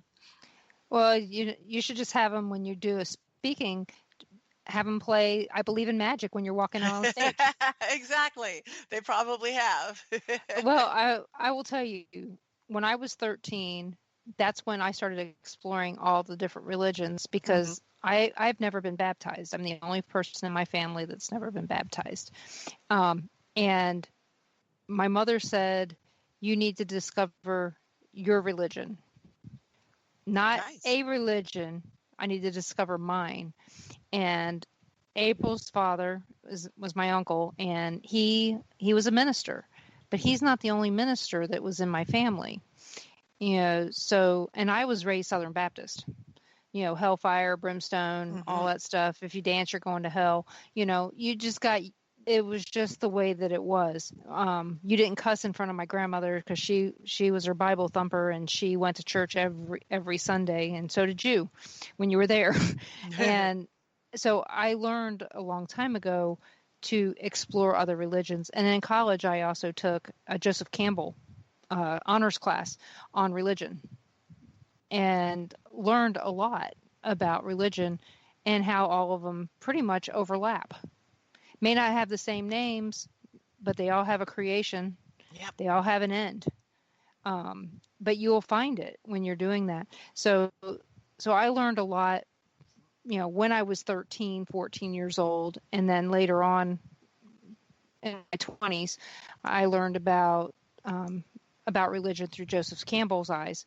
And, and I suggest people read into Joseph Campbell, because he has some amazing words. I mean, just words, and they will make you think. And a lot of what you've said should make people think a little bit about everything that's around them. So, that's what that's what again, working with people and all these times, people, again, give away their power. For one, they give away their power to other people. They give away their power to fear all the time. They give away to false self-limiting belief systems. And I'm not even talking just belief system, what we can or can't do. So that's when I wrote my book, Old World Magic for the Modern World. It's super simple, but it's just like, we are magic, you guys. We can do this. And yes, we are working with God's herbs and God's oil sometimes. We don't need to. They're just tools. You don't need anything but who you are. But people are amazing. We are amazing. We're resilient. Yeah. And that's April's going to find out exactly how resilient she is once she gets into her new house, after living in a camper with 7 boys for months. Wow. So, yeah. So I can't wait for the 27th to come, so that she can walk through that front door and feel that rejuvenation of, yes, it's going to be a whole new start. I can't wait for that for her. But everybody, you're listening to WBHM Digital Broadcasting out of Birmingham, Alabama. We'll be back with Patti Negri in just a couple minutes.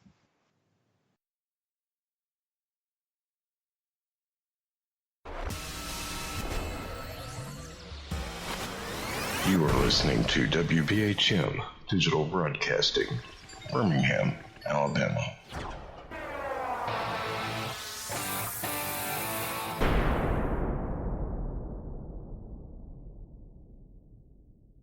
Thank you for listening to WBHM Digital Broadcasting out of Birmingham, Alabama. The time is 23 minutes after the hour. Welcome back to the Paranormal Pride. I'm your host, Denise Pridemore, and I'm here with Patti Negri. So April has another question for you. Actually, it's 3, but hopefully they all fit together. She does pretty good at that. Does divination fall under that? What kind of divination do you do? And like just using dowsing rods or other things? So she's asking about your craft and your beliefs and all that together. Okay. If when doing just divination, other than just me knowing, like you said, something you just know, that's just a tool I like to show the world. For divination, rods would be almost my big go-to. I'm not like a big pendulum person. I actually will work with, no, that's more communication than divination. No, I think I just work with spirit. I work with my own ability and dowsing rods. I have all sorts of other things, but that's what I do. But I don't consider, I guess that's part of my craft. I don't know. I don't know. I never put it together that way. I like that. Good question, April. She makes you think. And like I said, maybe being with 7 boys all day, she's by the time nighttime comes around, she's like, I need some adult conversation. So this is where it's going to be. So, but are you working on anything now? Another book or an event? I've got some events. Again, I just got off. It was so yucky when COVID first hit, and I had a bunch of really good things planned. Like, well, Virginia City was supposed to be earlier. We actually just did that, thankfully, and it turned out so good. I was supposed to do Vulture City Paracon. That got canceled altogether. We're still doing Slaughterhouse. Television-wise, that's just now coming back. I was just getting ready to I work with Trevor Moore a lot, who's a comedian. He's a really funny guy. He was back from I think the late 90s, The Whitest Kids You Know, and he had a show on Comedy Central. And I have this thing that I do with him on Comedy Central. It's the Trevor Moore Show. It's talk show format, but every show he solves all the problems in the world in a very funny way. But he's not one of those mean comedians. The first one out, we literally did. He did a marathon. We were 24 hours live on television, and he kept me on for like 7 of them. So every hour we'd like, okay, we're going to solve global warming from 7 to 8. We're going to solve war from 8 to 9. We're going to solve this. And I'm kind of like his psychic sidekick on the side with dowsing rods, mind you. Yes, with dowsing rods. I use them a lot on that show. And we were just ready to go up and do another episode as COVID hit. And this whole town shut down. Hollywood has been a ghost town. The studio shut. They're just trying to get their protocols together now and come together. They're just trying to get it. But it's hard. There's insurance issues, all sorts of things. So TV's been a little bit on hold. Again, going super virtual. I teach now for a place called House of Intuition, of Zoom classes. The 3 days I just did in Texas was all Zoom. I'm doing seances by Zoom, and they work because it's almost like a ghost meter or a ghost thing. The electronics in the computers, everything hooked by Zoom, makes them just as accurate, just as authentic. I'm getting names, places, everything is attached just by doing it via Zoom. It's crazy. Other than that, I think I just kind of got off the road, even though most of it wasn't on the road. I just did a thing at the David Oman House. We did a big 2-day thing over this weekend as well. Again, I had double dutied it. And I don't even know what I have coming up other than a lot of virtual things. Well, at least you don't have to worry about the travel part. I know. And sleeping in an uncomfortable, lumpy bed, unless your bed is uncomfortable and lumpy anyway. But because a lot of times some of the places that you're put up aren't the nicest places. That's true. So in fact, that's the reason we're not staying at the La Castaneda. I don't want a train. It may be really nice beds, but I don't need the Amtrak waking me up at 5:00 in the morning. So, do you have a bucket list of things that you'd like to do? I haven't ever written it down as a bucket list, but I have things I want to do, travel places I want to do. Oh, that is one thing I have coming up. If anybody's interested, in May, because we're waiting till COVID, I'm leading a Game of Thrones haunted tour of Ireland. We are going to, yes, I'm so excited. This tour group, the lady who runs I don't know if you guys heard of the International Ghost Hunting Day, where everybody goes out on the same day. Those people, they have this beautiful tour company. So they've brought me in to do a Game of Thrones tour of Ireland castles. It's like 10 days, May 13 through 20 something. Oh yeah. I'm so excited. It's 8 nights and 9 days. 9 days and 8 nights. That's it. And it's about 1700 to 1850, depending upon which group you're going with. Because I saw Dave Spinks is on there, who's a friend of mine. Mike Ricksecker, another friend of mine. Ted Van Son, another friend of mine. And Sean Whittington. Okay. Well, they're not on this one. Mine's only 1,600. So come on mine. I think we have 10 spaces left because they do tours with different people. This one, to my knowledge, it's me and whoever else comes with me. Right. That's how theirs is too. Yeah. So yeah, this one's 1,600, which is really great. And we're going to be sleeping in castles and in little villages, no Sheratons or anything like that, which makes me so happy.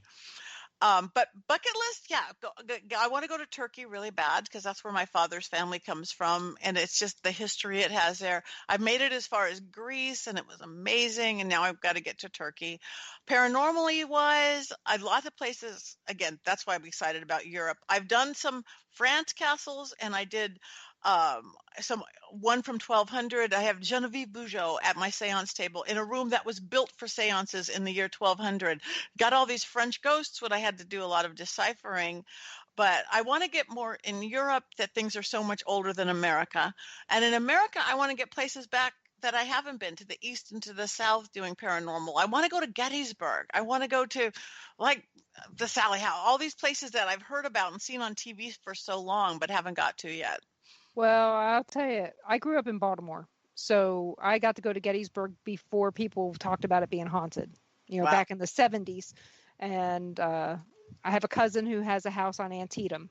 And, I also lived in New Jersey, so I used to go up to Garrett Mountain all the time when I was a kid.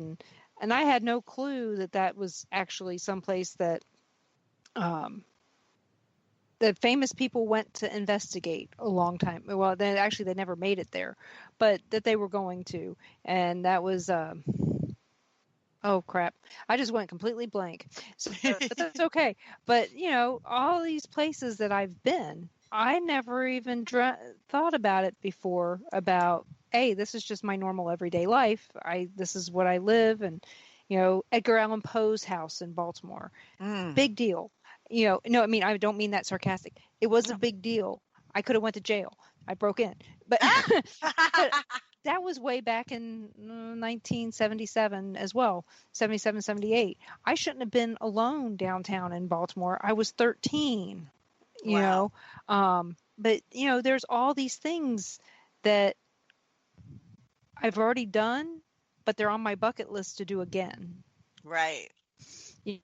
Like we've been out to the Pioneer Saloon out there in Vegas. Haven't investigated it, but I don't feel the need to, since I've already been out there a few times and I've seen some of the spirits. I don't need to go investigate it. And my granddaughter loves it. She thinks that the whole place was built for her. And that they do music just so she can dance. So it's that's better for me. We've been up to Tonopah and up, out to the Goldfield Hotel and things like that. Those are some things that are really interesting to me, the historic places. So I know you probably have the same thing, that places you just want to go back to just because it feels good to be there. Yeah, like Virginia City is one of those. I kind of like the spirits there. They're fun. Again, just got back from my second year there, and we get to go to Mackey Mansion and the Pioneer and all these places, like doing the seance at the suicide table was pretty it's pretty awesome because this place, it's got the history. I've done Nevada City last year and Mullacolony Hill and a lot of the mining towns. I remember last year, I think I went to Butte, Montana, and not as an investigation. I was literally brought out by the people in the Chamber of Commerce to sadly figure out why it is such a suicide capital. And the second I got off the plane, I figured out why. It's the mining town.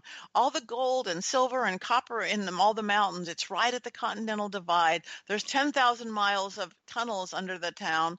And then they went to pit mining, and then now that's a toxic thing. It's like, it's a big old generator. So good is really good, bad is really bad, and ghosts are really active. Oh yeah. I mean, one of the places, Wyoming, huge suicide rates there per capita. Not that there's a lot of people in Wyoming, but per capita, there's more suicides there than anywhere. And people always said that it was because of the wind, that they could hear the voices in the wind. So are they hearing spirits in the wind?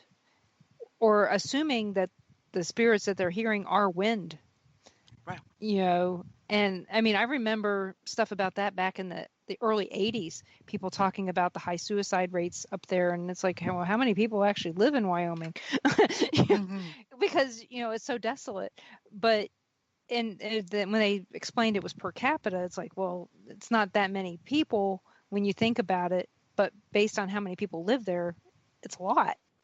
Right. So that just makes you wonder. And, I don't know. I could go on all day about that. Another question from April. She would like to know if you can share anything on the power of the circle in rituals. Oh, the power of the circle.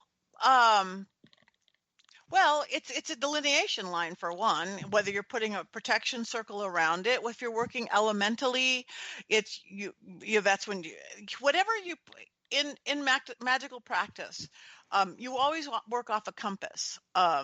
A literal compass. It's a map because your compass is your roadmap going in and out of the veil, in and out of magical places. If you're working, whatever you put in the north of your compass, that's the what you're working. If you put earth in the north, you're working an elemental earth based, and that's what I usually work. Earth of earth, fire of earth, water of earth, air of earth. If you work an air based system, you would put air in the north, so it's a spirit base. Fire of spirit, fire of air of fire, air of water. So a circle is a delineation point. So, even if I'm casting a circle for the seance, that again, no bad spirits are going to get in, only spirits we invited, good and light spirits, or if you're doing a ritual of some sort. So that's basically what it is. It's, yes, you could do, we're doing a big protection circle to do this thing, but it's boundaries. It's boundaries. And so the power is just in the boundary you're creating. Makes sense to me. Just like a lasso for the kids, April. Yep. It's a circle. Lasso those little suckers. So yeah, if you were looking in the chat room, Ron said he can't wait he wants to go to Ireland. Yes. But I think it's going to be more around our 38th wedding anniversary as opposed to this coming year. So we got a new baby coming in January in the family.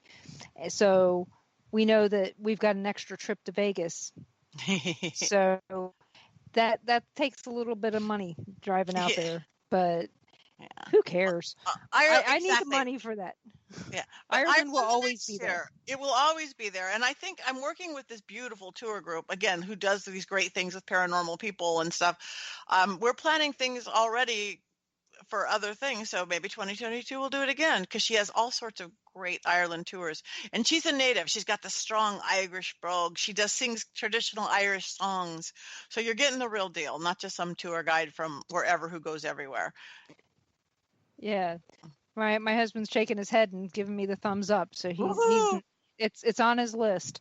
So because Ireland's been on his list, not only that, we also do the other kind of spirits too. We like distilleries.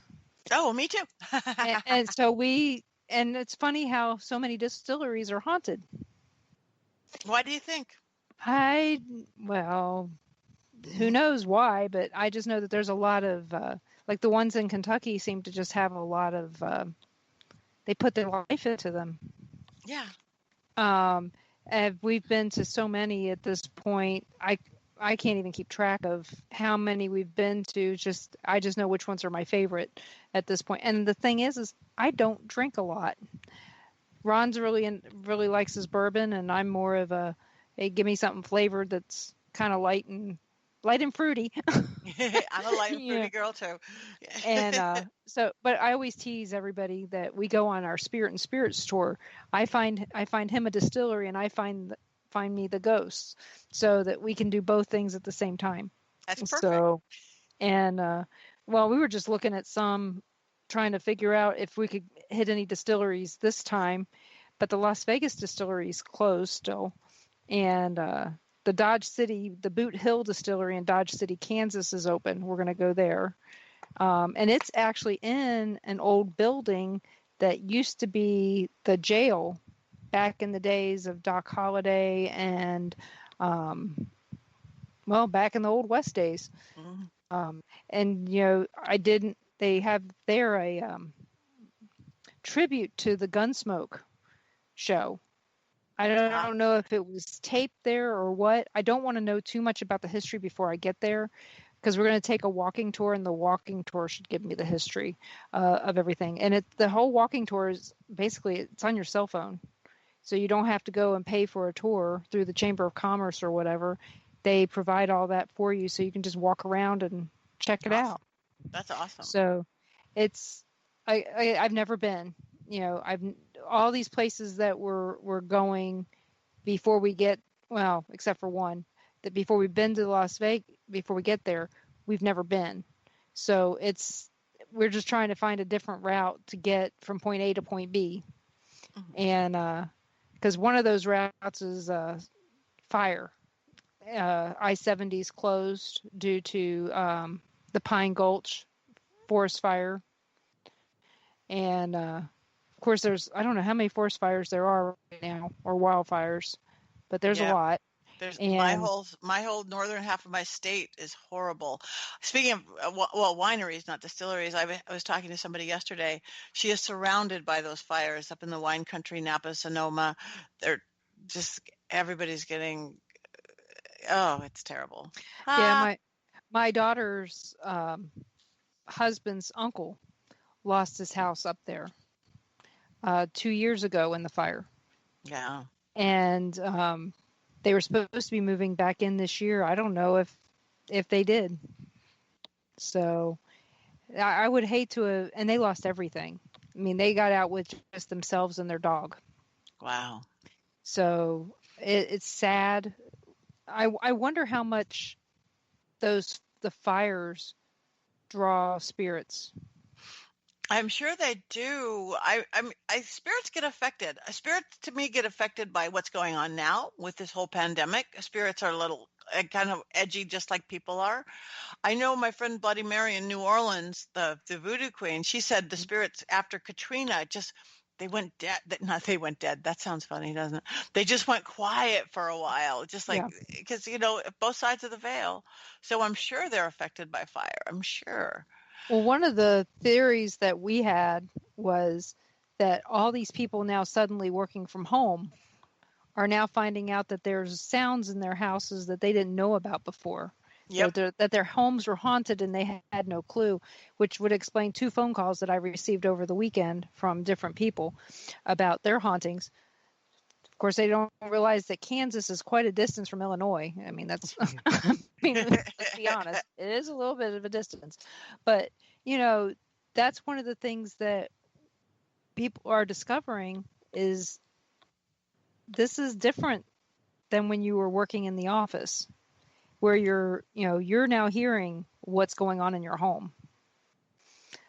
So yeah, I've had the same thought. So great minds think alike, because I thought it's just people aren't used to being home, and everybody's always in a rush, and people aren't in a rush. A lot of people just aren't working at all, and it gets that sense of urgency has just gone away, and it's like, wow, look at what's going on. It is odd to see how everything has. I mean, we used to sit here and at night we could look out the window and you'd see cars going. I mean, not consistently, but enough to where you noticed it. And then during the pandemic, after 7 o'clock at night, you wouldn't see a car. And like I said, we live on a main road. And so it's unusual to see nothing. And I guess it was kind of nice for a little bit, but we actually were walking on the road and we only had one car go by us one night when we were out walking. So that's unusual. My daughter took some pictures. She lives her boyfriend lives on the Strip, or right like a block off the Strip. And she took pictures and it was kind of scary looking to see that. I mean, I expected to see tumbleweeds going across, because it looked so quiet. And we've decided we're probably going to go over there and see what it looks like. But, they're opening the Mirage this weekend. That's another hotel that's finally opening. And my other daughter works for MGM. And she's been laid off this whole time. And my son-in-law worked for Caesars.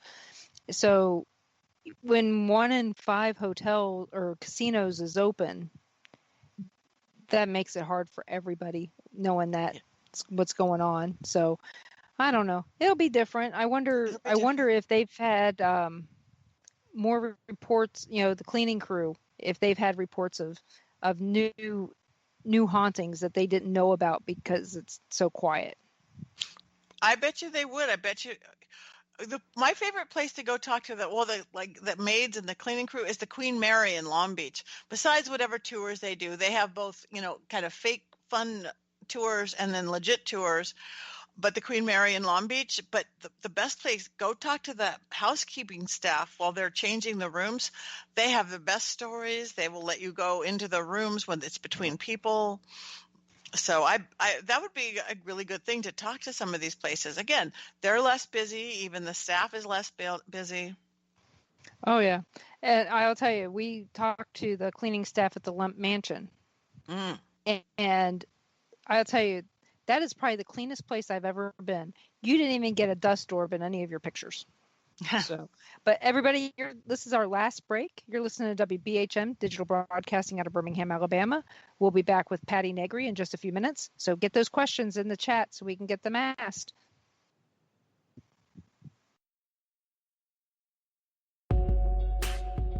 You're listening to WBHM Digital Broadcasting, the best in paranormal talk, only on Paranormal Experience Radio, broadcasting live out of Birmingham, Alabama.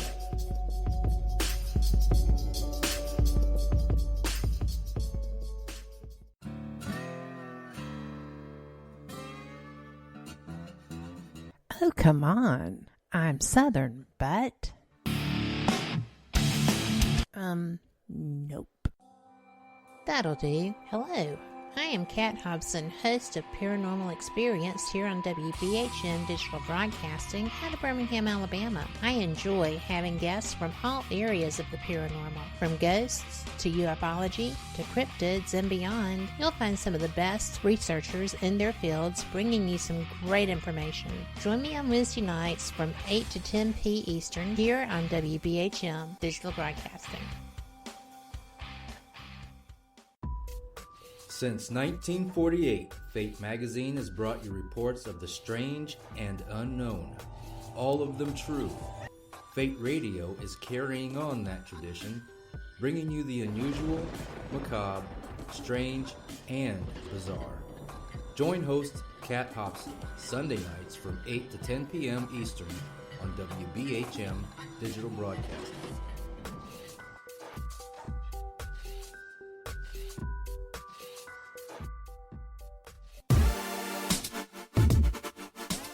You're listening to WBHM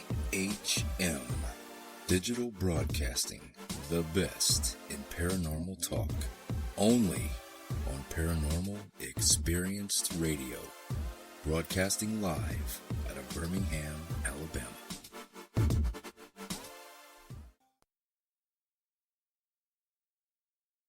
Welcome back to the Paranormal Pride.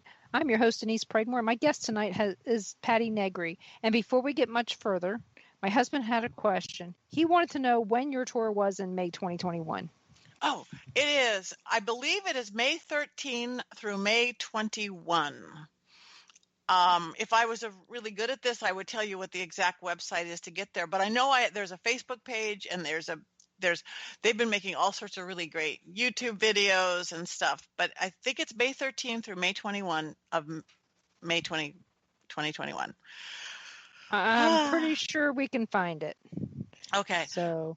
Yeah, but, if I could multitask, I would go look for it now too, but I'm so bad at multitasking. No, you don't have to.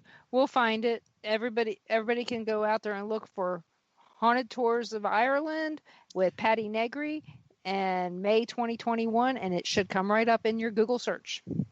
So there, I took all the hard work out. Thank you. So if anybody wanted to find you, besides on Ghost Adventures, where would they look to find you? The best place to find me is on my website, pattinegri.com, PattiNegri.com. And from there, you could get everywhere. You can find my YouTube page. You can find Facebook. I'm Patti Negri, or my main one is Patti Negri Psychic Medium. Instagram, I'm Patti.Negri. Twitter, I'm at Patti Negri. I'm pretty much just me everywhere, even LinkedIn, which that's so businessy, but I do it anyway. But yeah, Patti Negri, just again, Google me like you said, or just go to my PattiNegri.com. And thank you, Denise. She put it right there on the thing. Yes, Geister Maria Schmidt. Yes. Look at you. You guys are like detectives. Well, she called me one time about a house being for sale, and she wanted to know more about the house. And wanted to know if it was worth $1 million. And I said, no, it's not. I said, the people are high.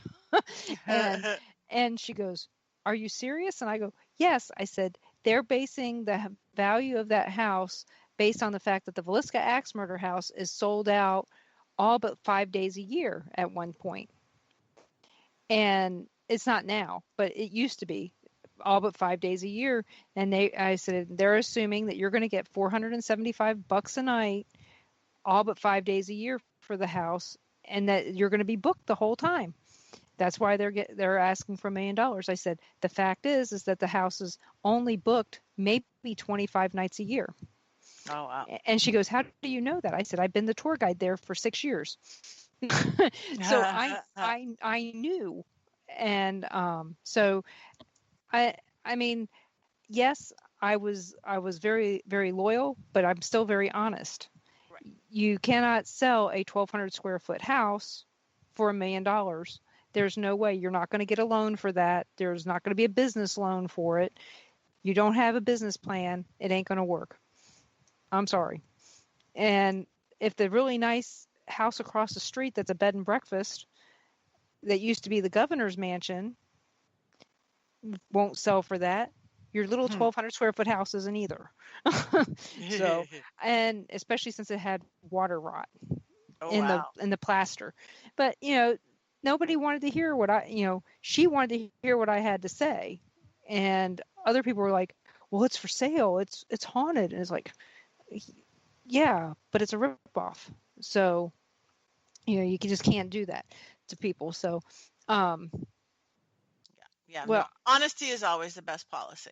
It is, because, no matter what, karma does exist, whether it's in, the pagan rituals, or if you're Christian, one way or another, you're going to pay the price.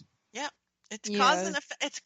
It's science too. It's cause and effect, action and reaction. Mm-hmm. That's why somebody who does curses and hexes, it's like you've created you're sending out. That means you live in a world that you can be cursed or hexed. Again, you're creating the world you live in. We do every day. Have you ever had an attachment? One time. It was really short-lived, and it took me off guard. It was years ago, right across the street from me. Again, I live in an old area of Hollywood Hills. My house was built in 1920, old movie star houses. There's the big fancy houses, then the little writer's cabin. Across the streets where Frank Capra and Harry Cohn wrote It's a Wonderful Life. Next door is Mary Pickford's dressing room. And from the house across the street, the girl had gone through, I'm not going to say who she was, a famous actress, had gone through some down times and alcohol and got all these attachments and things. And I tried to help her all the time, but something literally rolled across the street and down into my house. And all of a sudden it's like, oh, this isn't me. This is not me. This is not me. I had a friend come over and help me with it, but it just caught me off guard because I wasn't out on an investigation. I wasn't doing a clearing. I was wandering around my house and my guard is let down for a moment. That's it. What was your house ever featured on another show? It's featured on a lot of shows. Yes. I mean, because I thought I saw something similar to your house's story on like a haunting or something like that. No, by use my house, I've never had like my ghosts or things on a haunting. It's shot a lot of things. They're coming here and we're doing whatever we're doing. Even from Clean House decades ago, Niecy Nass came and cleared out my costume house in the back. But no, it has never been on like a My Ghost Story or My Haunted House. Okay. Cause like I said, I saw something about your house, but I don't remember what show it was on. Yeah. It's on a lot of shows. But you were there. You were there. Let me see. Oh, I can't even think of how many. Like I said, Yellow House, White Picket Fence. You're good because you. Like I said, it'll come to me when I least expect it. April has another question. She asked, crazy question, but how much is real magic in Hollywood in shows like Harry Potter or the TV show Magicians? Oh, how much is real magic? Well, Harry Potter is that's a TV, that's a movie, right. That's a TV show. That's not real. And stuff like Charmed and all that's not real. That's real magic, and magic like in magicians, regular magicians, not magic with a K the way I do it. Magic with a C, like rabbits out of the hat and stuff like Penn and Teller. That's real illusion, and they're using the word illusion more than magic to differentiate, which makes me very happy. Those are illusionists. There is no real magic, how they can float a body without anything and cut you in half. That's illusion, and it's an art versus, ooh, we're really doing this. And I love that trend in magic. But in real magic, I don't know. Again, anything that there's not that many. And one of my bucket list is to have a show where we do real magic, and it's again positive and empowering, and we're nothing. I've never ever allowed anything to be faked. I will not, I would not. And even doing other shows, even like from that very first one, we could say this and bring some smoke in. I'm going, no, we're not. I can't do that. My reputation is at stake. My integrity is at stake. So I don't know if that answers the question or not. Well, it's gonna have to, I guess. How can you tell the difference between good magic and bad magic? You made an example earlier where you said, I want to find the love of my life, but no, I want Bob.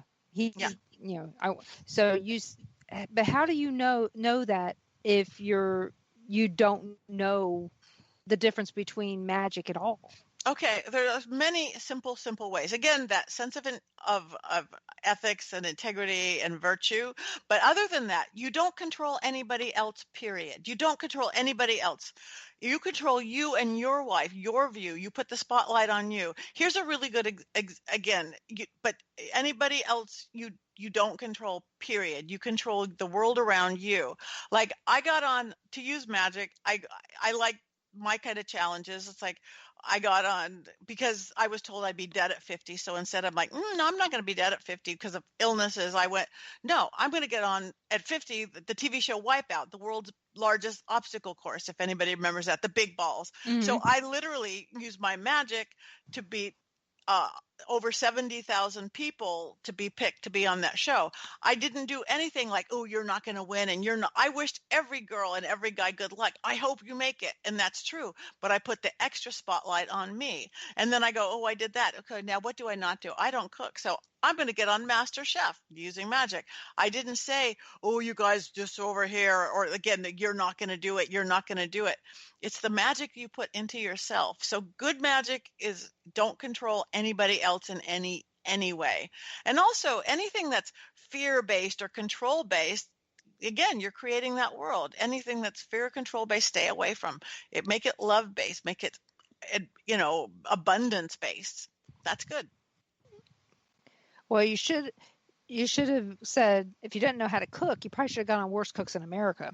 But see, no, that would have been easy. Oh, okay. That would have been too easy. I wouldn't have need magic for that. And then I went, okay, what have I not done yet? What's really scary? What do I not do? America's Got Talent. Okay, I'm going to do America's Got Talent. And again, and I don't have any of those talents, though I'm an ex-dancer, dancing, singing, what they do. So, next thing I know, I beat another 100,000 people, because they tell you how many people, the big auditions nationwide. And here I am on the Dolby Theater with Howie Mandel psychically reading his Dob as we're rolling around on the floor wrapped up in a dash, dogs laughing hysterically. So I've beat odds by literally 70 to 100,000 3 times so far. And it's like, that's good magic, because again, I didn't do anything to anybody else. I didn't do anything to keep anybody else from getting there. Right. You just put positivity out there. Yep. Speaking of Got Talent, Asia's Got Talent. Did you ever see that Rihanna? I don't think so. You need to look her up. She's got long dark hair, and she kind of reminds you of a horror movie. And she's an illusionist, but she is great. I mean, she's creepy, but she's great. I do know who she is. Yes. I saw her on, I don't know if it's Penn and Teller or one of the other shows. Yes. There's another show, and she looks like she's from The Ring or one of those shows. Yes. Yeah, she's awesome. I just thought she was great. And I told Ron, I said, if she ever does a show in Vegas, I'd like to see that. Because I've never been to a show in Vegas, and I stalked Donny Osmond since I was 14 years old. And I still never, I went in there every time I went to the Flamingo, they weren't in town ever. And my son-in-law worked for Caesars. I told him, I said, you're supposed to get his autograph for me. If you really love your mother-in-law, he goes, I don't get called over there. I was like, liar. But yeah, but that's one of those weird things that I tease my family about. But yeah, she was just amazing to watch the things that she did. I mean, how she scared the living daylights out of Simon Cowell, but I don't think she was the first one to scare him, but the way that I think that's what he was on. But I don't watch a lot of those reality shows. I happen to find that like on YouTube or something, but no, I don't watch those. I mean, I do watch the Worst Cooks in America every now and then, only because I want to see how bad somebody can scramble an egg. I mean, so are my scrambled eggs really horrible, or is it just, and I know I can cook because I just made a whole bunch of apple butter today and dehydrated some bananas. So I know I can cook. It's just, do I cook anything anybody really wants to eat besides the apple butter? That sounds good. Oh yeah. People love it. They chase me down for it, but it's an easy gift to make. Just, I probably shouldn't have done it today when it was like, what was it, 98 today, Ron? He came in and he goes, this house is hot. So, but that's me. But, the kids wanted apple butter, and I don't want to be cooking it next week right before we leave. So, everybody, thank you so much for listening. I really appreciate you guys all coming to listen tonight. Patti, thank you so much for coming on. This has been so much fun and so relaxing for me to talk to you. Thank you. I have had a blast. Thank you for having me on. I wish you luck on your trip. I wish you luck on everything. And it's an honor to be here. So thank you, everybody, for listening. Everybody, please join in next Monday when my guest is Dave Giuliano. And, it's the last show before Labor Day and our vacation. So make sure that you come and listen and see what's going on for the rest of the year. So I will talk to you all later. Have a wonderful week. You're listening to WBHM Digital Broadcasting out of Birmingham, Alabama.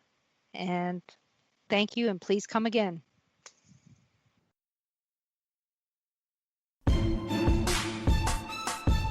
You are listening to WBHM